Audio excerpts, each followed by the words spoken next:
खुलुमबाय। गिबियावनो फुंबिलिनि गोजोन हामलायनायखौ साफ्रोमनिसिमबो बावहरग्रोनाय जाबाय। देग्लायनि बोसोर गोदान बैसागु बोथोरनि नैबे बुब्लियाव आङो साफ्रोमनिसिमबो आंनि गोसो गोरबोनि खुलुमनाय सिबिनायखौ बावहरदों।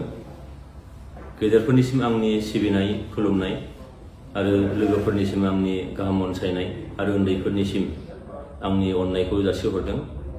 जे बोसोर गोदान बैसागु बोथोरा बोसोरफ्रोमबो दिनै फैयो आरो बोसोरफ्रोमबो दिनै बे बोथोरखौ बर' हारिजों लोगोसे सारा आसामाव बे बोथोरखौ फालिनाय जायो आरो बे बोथोरा जोंनि हारिमु, जोंनि दोरों, जोंनि गासैबो बिथिंखौ लाजोबनानै फालिनाय जायो।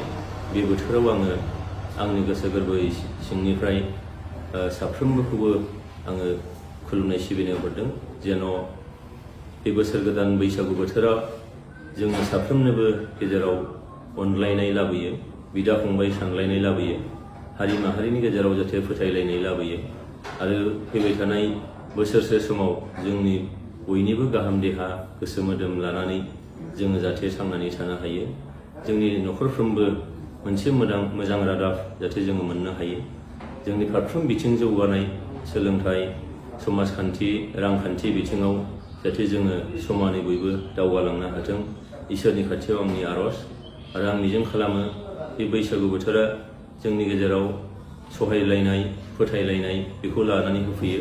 बेखौनो आङो साफ्रोमनिसिमबो आर'ज गाबदों आरो बैसागु बोथोरखौ जेन' बयबो गावनि हारिमु, गावनि दोरों गासैखौबो लानानै जों जेन' फालिलांनो हायो आरो बैसागु बोथोरनि गेजेरजों जोंनि हारिमुवा जेन' मोजाङैनो बेरखाङो।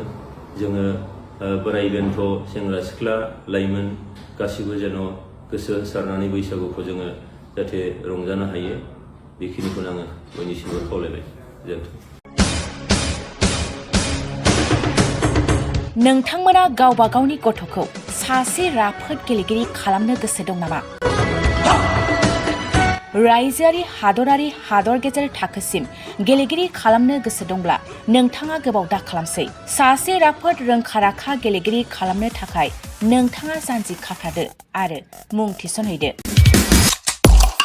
चिरां जिल्लानि सिङाव थानाय सोलिफु फोरोंसालि बल्लामगुरि काराटे एकाडेमि फोनांजाब राहा 8720903713 बड' हाउस काराटे एकाडेमि दलाइगाव फोनांजाब राहा 6900451157 बेंटल काराटे एकाडेमि फोनांजाब राहा 9678041226 बिरनगाव काराटे एकाडेमि फोनांजाब राहा 6901341656 आरो दालिगाव काराटे एकाडेमि फोनांजाब राहा 8720903713 बैफोर मख'नाय सोलोंसालिनिफ्राय सिगांनिफ्रायनो रायजोआरि, हादरारि, हादर गेजेरारि थाखोनिफ्राय बान्था मोननो हानाय सोलोंसाफोर मोननो हाबोनाय सोलोंसालि। बे मख'नाय फोरोंसालियाव रोंगौथि गोनां फोरोंगिरिया फोरोंथाय होनानै नोंथांनि गथ'खौ सासे राफोद गेलेगिरि सोरजिनायाव मदद आरो जाफुंसार खालामगोन।